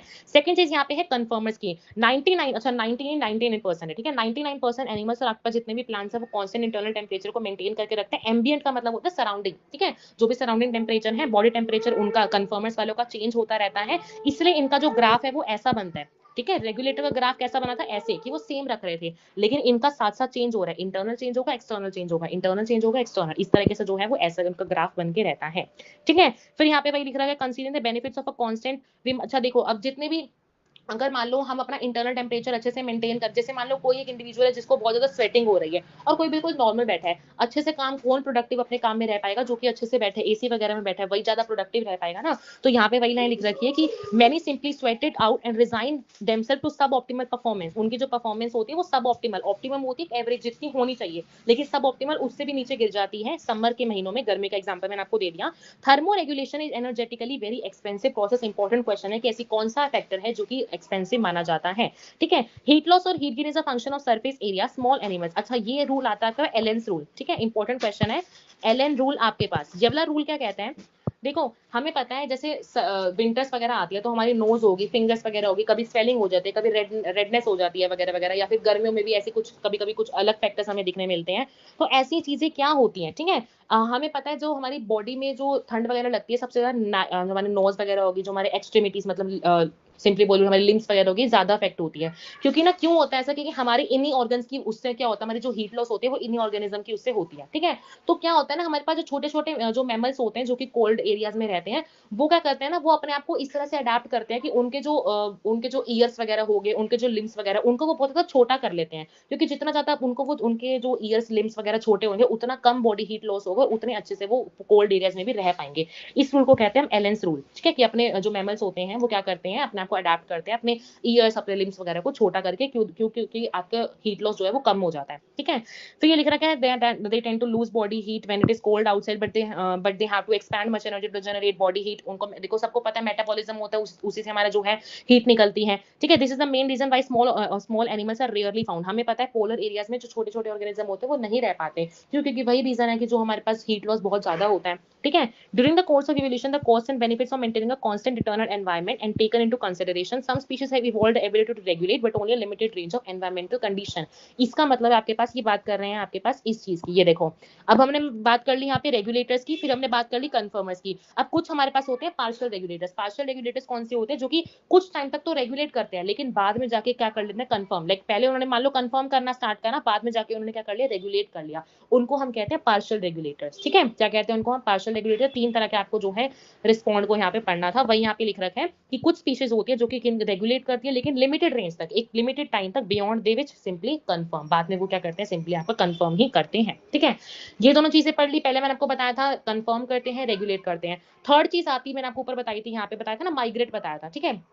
माइग्रेट में हम क्या करते हैं, जैसे कि मान लो हमें यहाँ माइग्रेशन में हम देखेंगे कि कुछ ऑर्गेनिज्म ऐसे हैं जिनका कुछ टाइम के लिए जो उनका हैबिटेट जहाँ पे वो रह रहे हैं कुछ टाइम के लिए उनको फेवरेबल एनवायरमेंट नहीं मिला, तो वो क्या करते हैं कहीं और भाग के चले जाते हैं, ठीक है, कहीं और चले जाएंगे, उस चीज को हम कहते हैं माइग्रेट। कि एक शॉर्ट ड्यूरेशन के लिए हम कहीं और अगर चले जाते हैं उठ के, तो उसको हम कहते हैं migrate. The organism can move away temporary वो जा सकते हैं स्ट्रेसफुल हैबिटेट से एक अच्छे एरिया पे जहाँ पे स्ट्रेसफुल कंडीशन नहीं है, और जब स्ट्रेसफुल कंडीशन खत्म हो जाए वो फिर से अपने उसी हैबिटेट पे आ जाते हैं, ठीक है। स्ट्रेटेजी कैसे, जैसे कि गर्मियों में हम शिमला वगैरह जाते हैं, दिल्ली से मान लो शिमला चले गए, ठीक है, बाद में एनवायरमेंट ठीक हो गया तो फिर से हम घर पे आ गए, तो इसी तरीके से एग्जांपल दे रखा है। अब यहाँ पे जो मेन एग्जांपल आपको याद करना है वो इसका, ठीक है। Every winter the famous Keoladeo national park, ठीक है, जो कि कहाँ पे है, भारतपुर में है, और कहाँ पे, राजस्थान के अंदर है। वहां पे थाउजेंड्स ऑफ माइग्रेटरी बर्ड्स, ऐसी बहुत हजारों बर्ड्स ऐसी हैं जो कि साइबेरिया से आती हैं, और नॉर्दर्न जो जितने भी ठंडे नॉर्दर्न एरियाज वगैरह है वहां से हर साल क्या होता है, भारतपुर राजस्थान में आपके पास क्योलाडो, नाम क्या है उसका, फटाफट से कमेंट्स पे लिखो, नेशनल पार्क का नाम क्या है, क्योलाडो नेशनल पार्क, जो कि भरतपुर में लोकेटेड है, राजस्थान के अंदर है। वहां पे हजारों जो बर्ड्स हैं माइग्रेट करके हर साल आती हैं, क्यों, क्योंकि उन्हें एबायोटिक स्ट्रेस से बचने के लिए, ठीक है। फिर लास्ट चीज आती है हमारे पास सस्पेंड, ठीक है। सस्पेंड में क्या आएगा आपके पास, देखो सस्पेंड में यहाँ से बताती हूँ, ये देखो सस्पेंड, देखो सस्पेंड में क्या आता है, कुछ हमारे प्लांट्स होते हैं, कुछ हमारे एनिमल्स होते हैं, कुछ मेरे पास हायर प्लांट्स होते हैं जो कि सस्पेंड करते हैं। कैसे सस्पेंड करते हैं, जैसे कि सस्पेंड में क्या होता है ना, मान लो कोई ऑर्गेनिज्म है वो डेवलपमेंट अपनी शो कर रहा है, लेकिन डेवलपमेंट करते करते टाइम वो रुक जाए, ठीक है, या फिर कुछ अपनी डेवलपमेंट को वो स्टॉप कर दे, सो दैट वो अपने एबायोटिक स्ट्रेसेस को कवर अप कर पाए, ठीक है, ताकि वो फेस उन स्ट्रेसेस को ना फेस करे, ठीक है। तो पहला आता है सस्पेंड में, प्लांट्स आता है। प्लांट्स में क्या होता है हमारे पास, एल्गी, लोअर प्लांट्स, ठीक है। प्लांट्स में अगर हम बात करें अपने लोअर प्लांट्स की, लोअर प्लांट्स का बेस्ट एग्जांपल आता है एल्गी।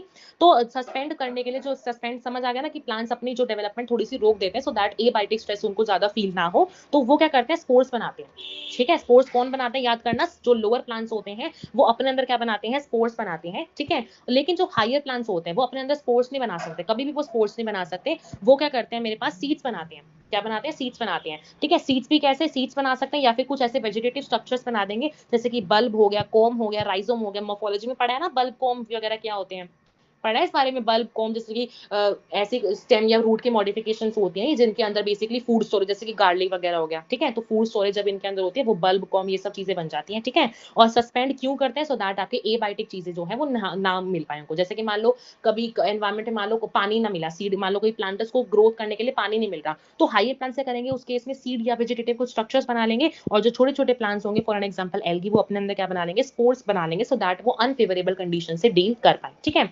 अब एनिमल्स क्या करेंगे, एनिमल्स क्या कर सकते हैं, पहली चीज वो एस्टिवेशन कर सकते हैं, दूसरी चीज जो एनिमल्स है वो हाइबरनेशन में जा सकते हैं। एस्टिवेशन को दूसरा नाम समर स्लीप भी होता है, ठीक है। एस्टिवेशन देखो एस्टिवेशन का एस हो गया और इसका समर स्लीप का भी यहाँ पे क्या हो गया, एस हो गया, ठीक है। तो एनिमल्स क्या कैसे कर सकते हैं, प्लांट्स कैसे कर सकते हैं, स्पोर्स या फिर सीड्स बना के। एनिमल्स जो होते हैं वो कैसे कर सकते हैं, यहाँ पे एस्टिवेशन में जा सकते हैं या फिर हाइबरनेशन, एस्टिवेशन समर स्लीप होते हैं। एस्टिवेशन कौन करते हैं, स्नेल्स और फिशेस, जैसे कि स्नेल्स और फिशेस होते हैं ना, वो क्या करते हैं, गर्मियां जब आती है तो वो सोने चले जाते हैं एक तरह से, सो दैट वो अनफेवरेबल कंडीशन में भी अच्छे से रह पाए, ठीक है। और जो पोलर बीज होते हैं आपके पास, वो कैसे करते हैं, वो विंटर स्लीप में जाते हैं, और उसका नाम क्या होता है, हाइबरनेशन होता है। जब भी सर्दियां आती है तो वो क्या चले जाते हैं, विंटर स्लीप में चले जाते हैं, सो दैट वही रीजन वही है कि वो अनफेवरेबल कंडीशन से कोप अप कर पाए, ठीक है। Very important question, summer sleep का नाम एस्टिवेशन होता है, हाइबरनेशन का नाम क्या होता है आपके पास, विंटर स्लीप, ठीक है। देखो यहाँ पे मैं एनसीईआरटी से बता देती हूँ, ये देखो, bacteria, fungi and lower plants various kind of thick walled spores बन जाती हैं, जो कि उन्हें अनफेवरेबल कंडीशन में जीने में हेल्प करते हैं, और जैसे ही फेवरेबल कंडीशन आते हैं वो फिर से जर्मिनेट करने लग जाते हैं। हायर प्लांट्स में क्या होता है, सीड्स और कुछ वेजिटेटिव रिप्रोडक्टिव स्ट्रक्चर्स बनते हैं जो कि फिर से स्ट्रेस को ओवरकम करने के लिए बनते हैं, जैसे फेवरेबल कंडीशन आ जाते हैं वो भी अपनी अनफेवरेबल कंडीशन को तोड़ देते हैं, ठीक है। और ये कैसे करते हैं, ये डोरमेंसी में जाते हैं। वेरी इंपॉर्टेंट क्वेश्चन, कि जो जैसे सीड्स बने, जैसे स्पोर्स बने, उसका मतलब होगा कि वो जो प्लांट्स वगैरह वो आपके पास डोरमेंसी में जा चुके हैं, और वो क्यों जाते हैं डोरमेंसी में, ताकि वो अनफेवरेबल कंडीशन में भी कॉप अप कर पाए। फिर दे रखे एनिमल्स में क्या होता है, माइग्रेट करते हैं, कैसे माइग्रेट कर सकते हैं, स्ट्रेस में, जब भी मान लो थोड़े टाइम के लिए कोई स्ट्रेस है तो वो क्या कर लेते हैं, माइग्रेट कर जाते हैं। फैमिली केस दे रखे बियर्स का, बियर जाते हैं हाइबरनेशन में, ठीक है, विंटर में, ठीक है। फिर दे रखा है स्नेल्स एंड फिशेस का, जो कि जाते हैं एस्टिवेशन में। थर्ड चीज आती है अंडर इनफेवरेबल कंडीशन, बहुत सारे ऐसे जू प्लैंक्टन्स होते हैं, फाइटो, अभी हम इकोसिस्टम में पढ़ेंगे, फाइटोप्लैंक्टन्स ऐसे होते हैं जो कि पानी के अंदर जो खाना वाना बनाते हैं, फाइटोप्लैंक्टन्स का काम कर सकते हैं। जू प्लैंक्टन्स कौन, जो उन फाइटोप्लैंक्टन्स को आके खाते हैं, हम सिंपल इसको ये कर सकते हैं, ठीक है। तो डायपोज, ये इंपॉर्टेंट क्वेश्चन है। पहले हमने पढ़ लिया एस्टिवेशन, फिर हमने पढ़ लिया हाइबरनेशन, थर्ड चीज आती है हमारे पास डायपोज, ठीक है। डायपोज एक ऐसी स्टेज मानी जाती है जो जिसमें आपकी जो डेवलपमेंट होती है वो सस्पेंड हो जाती है। सस्पेंड कहने का वही मतलब हो गया, कोई ऑर्गेनिज्म है, मान लो यहाँ पे जू प्लैंक्टन की बात है, मान लो जू प्लैंक्टन अपने अंदर डेवलपमेंट शो कर रहा था, लेकिन अगर मान लो वो किसी स्टेज में अपनी ग्रोथ की स्टेज में डेवलपमेंट को रोक दे, उसको हम कहते हैं सस्पेंडेड डेवलपमेंट, ठीक है। तो जो जू प्लैंक्टन होते हैं वो किस में जाते हैं, डायपोज में जाते हैं। Very important question. Snails fish किस में जाएंगे, एस्टिवेशन में। पोलर बीज किस में जाएंगे, हाइबरनेशन में। और थर्ड चीज आपके पास डायपोज में कौन जाएंगे, जू प्लैंक्टन। क्यों जाएंगे, क्योंकि अनफेवरेबल कंडीशन में जीने के लिए, ठीक है। क्लियर हो गया। ये थे हमारे पास क्या थे, रिस्पॉन्स हम कैसे कर सकते हैं। हम क्या है, रेगुलेटर्स हैं, कंफर्म, ठीक है। कंफर्म 99% कंफर्मर्स होते हैं, लेकिन फिर माइग्रेट पढ़ा, फिर हमने सस्पेंड पढ़ा। क्लियर, बताओ। फिर आता है एडेप्टेशन। क्लियर हो गया सबको, अटेंडेंस मार्क कर दी सबने। Adaptation, population, adaptation. एडेप्टेशन आज करनी है फिर क्वेश्चन करे, बताओ बताओ, एडेप्टेशन करनी है या क्वेश्चन करें। 3 लेक्चर्स में हो जाएगा। नेक्स्ट लेक्चर आपका एडेप्टेशन या अगर कहोगे तो, और पॉपुलेशन हो जाएगा। फिर लास्ट में आपका पॉपुलेशन इंटरैक्शन, जो म्यूचुअलिज्म वो है, वो सब चीजें हो जाएंगी, ठीक है। बताओ, क्लियर, ठीक है। बताओ एडेप्टेशन या फिर क्वेश्चंस।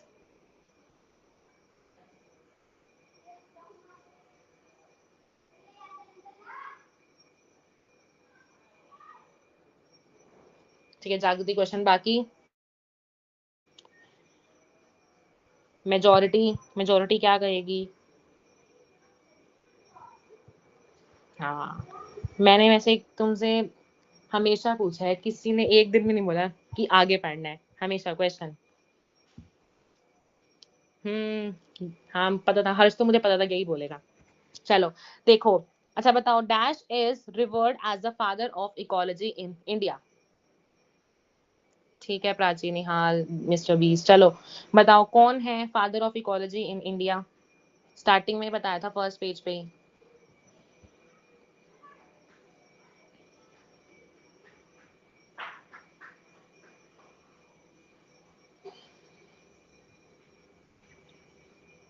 सी, गुड, रामजीव मिश्रा, ठीक है। फिर देखो, ecology is a subject which studies the interaction among organisms. बताओ कौन सा ऑप्शन आएगा।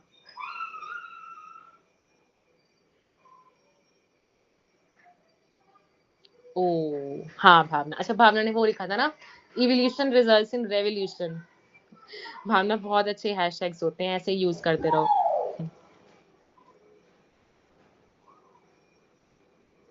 ठीक है। सेकंड का बी, प्राची कह रही सेकंड का बी, हाँ ठीक है। Between the organism and it's physical environment, ठीक है। फिजिकल कहना है, फिजिकल बोलो, या फिर आप यहाँ पे इसको एबायोटिक एनवायरमेंट बोल सकते हो, ठीक है। ठीक है, जिया, डोरमी, निहाल, ठीक है। नेक्स्ट देखो, basically ecology is concerned with how many levels of biological organization. अब यहाँ पे ना 4 ही मार्क करेंगे सब, ठीक है। यहाँ पे 4 ही मार्क करना पड़ेगा, जो कि ओपीसीबी बताया था, ठीक है। 7 मैंने आपको एक्स्ट्रा बताया था, एनसीईआरटी की लैंग्वेज पे देखे तो यहाँ पे 4 ही आएंगे, और मेन अगर फैक्टर्स बोले तो वो 4 ही आते हैं, ठीक है। फिर देखो यहाँ पे क्या है, लेवल ऑफ बायोलॉजिकल ऑर्गेनाइजेशन, बताओ। सेम क्वेश्चन है उससे रिलेटेड।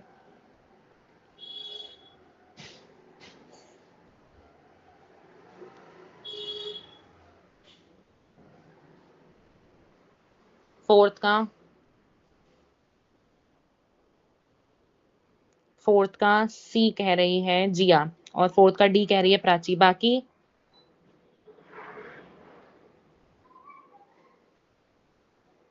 बाकी डी, डी। जिया क्वेश्चन दोबारा देखो। ऑर्गेनिज्म, पॉपुलेशन, कम्युनिटीज, बायोमास, अभी बताया ना ओपीसीबी, तो फोर्थ आएगा, ठीक है।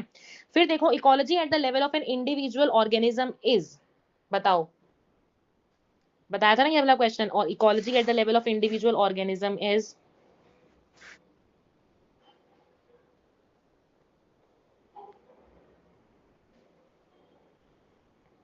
इंडिविजुअल ऑर्गेनिज्म लेवल पे जो इकोलॉजी होती है, वो कैसी इकोलॉजी, हाँ फोर्थ डी, ठीक है।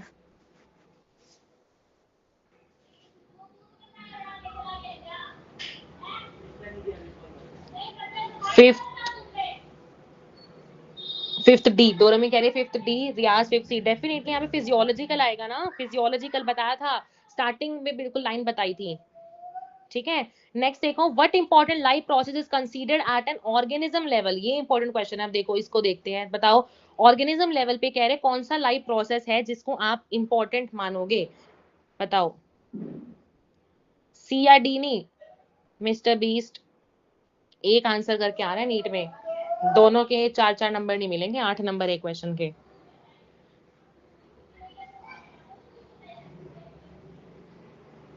सिक्स का बताओ, which important life process is considered at organism level of ecology. कौन सा लेवल होता है?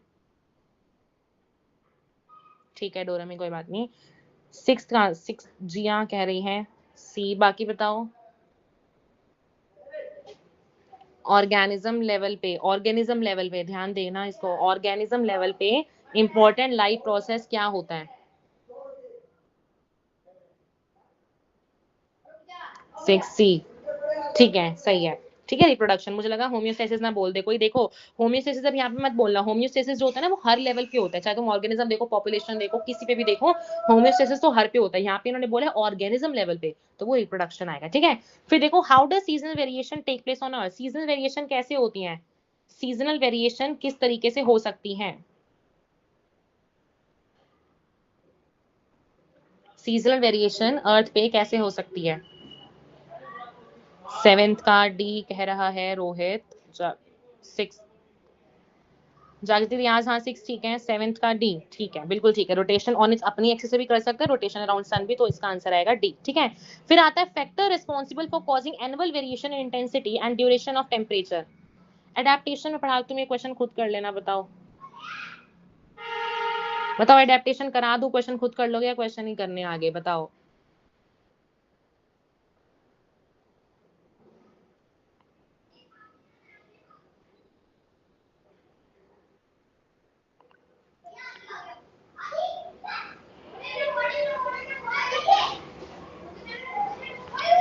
एट्थ का डी, बताओ एक बार, एडेप्टेशन कर लें, है ना? मैं वही कह रही हूँ प्राची। बाकी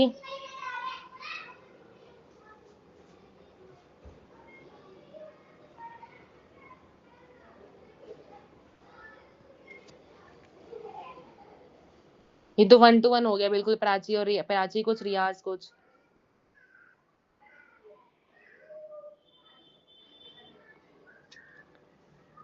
ये तो ठीक है, ये बताओ, मैं दिखाती नहीं क्वेश्चन, पहले इसका आंसर दो जो मैंने बोला है।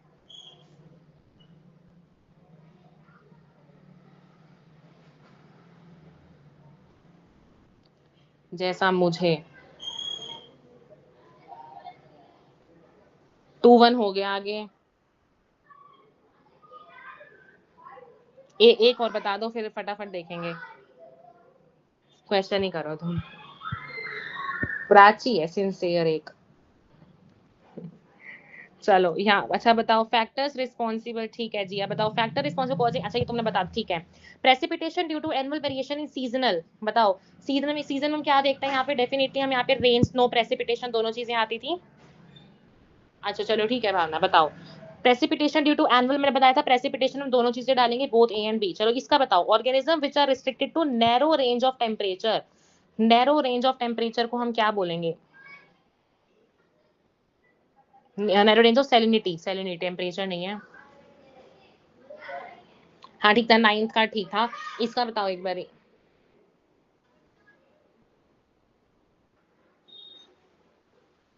एग्जाम में तो क्वेश्चन, ठीक है जिया माफ करो। ठीक है जिया, सॉरी। मैं खड़ी हो जाऊं एक पैर पे?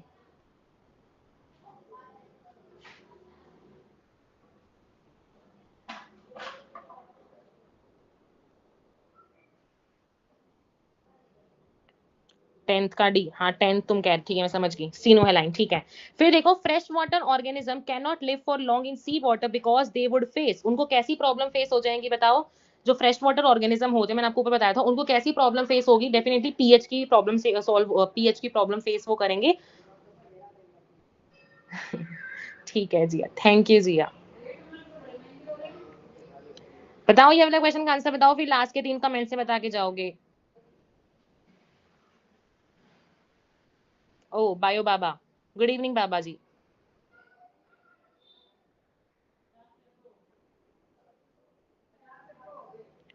ठीक है, गुड। ऑस्मोटिक। चलो एक और बताओ, फिर उसके बाद बाकी दो कमेंट से बता के जाओगे। बताओ, for many animals light is an important factor which includes कौन सी वेरिएशन आएंगी, बताओ कौन सी वेरिएशन आएगी? नॉक्टर्नल, डिurnal, यूरिनल, क्रीपस्क्यूलर, बताओ।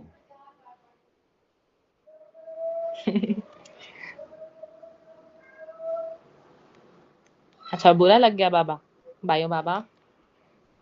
रोहित, ठीक है, ड्यूरनल। बाकी ड्यूरनल, ठीक है। इसके आंसर कमेंट से बता के जाना आप, ठीक है। कमेंट से बता के जाना, अपना फीडबैक लिख के जाना। और एडेप्टेशन तो हमारी हुई नहीं, ठीक है।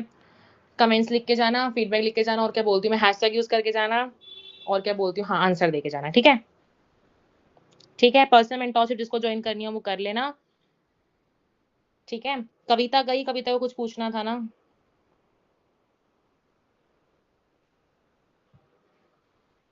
ठीक है। कमेंट्स तुम ऐसे आदत क्यों नहीं बना लेते, जैसे लेक्चर खत्म हो कमेंट फटाफट तभी करके जाओ, बाद में अगले अगले दिन कमेंट होते हैं, ठीक है। Okay Riyaz, thank you. Shiv अब है, चलो ठीक है। फिर अडेप्टेशन नेक्स्ट में पॉपुलेशन के एट्रीब्यूट्स करेंगे, और फिर थर्ड लेक्चर अगर हुआ तो फिर पॉपुलेशन इंटरेक्शन उसमें होगी, कंपटीशन, म्यूचुअलिज्म वगैरह सब, ठीक है। ओके ओके, तुम जा सकते हो, आंसर कमेंट्स में देके जाना, ठीक है। शिव बोल तो दिया करो मैं प्रेजेंट हूँ, छुप छुप के देखने का क्या फायदा, तब वो ऑप्शन आता नहीं है। अच्छा, कमेंट्स का, अच्छा तो अलार्म सेट कर लो ना एक, अलार्म सेट कर लो, 8 बजे कमेंट्स करने आना है, ठीक है। ठीक है मिस्टर बीस्ट। जिया को याद है। हाँ ठीक है, हाँ जिया बोल रही है तो फिर पक्का, ठीक है। ठीक है, दोनों क्वेश्चन के आंसर देके जाना, और जो मैंने बोला है ना, मैं सिलेबस टेलीग्राम पे भेजूंगी, मैं एक बार भेजूंगी, वहां पे एक बार देखना, ऑर्गेनिज्म एंड इट्स एनवायरमेंट दे रखा है, एनवायरमेंट में सारी चीजें आएंगी, ठीक है। वहां पे एनवायरमेंट को बायोटिक फैक्टर सब एनवायरमेंट का ही पार्ट है, ठीक है। तो इसको करना है, और वो ग्राफ अच्छे से कर लेना, वो डिजिटल वाला जो बताया था, ठीक है।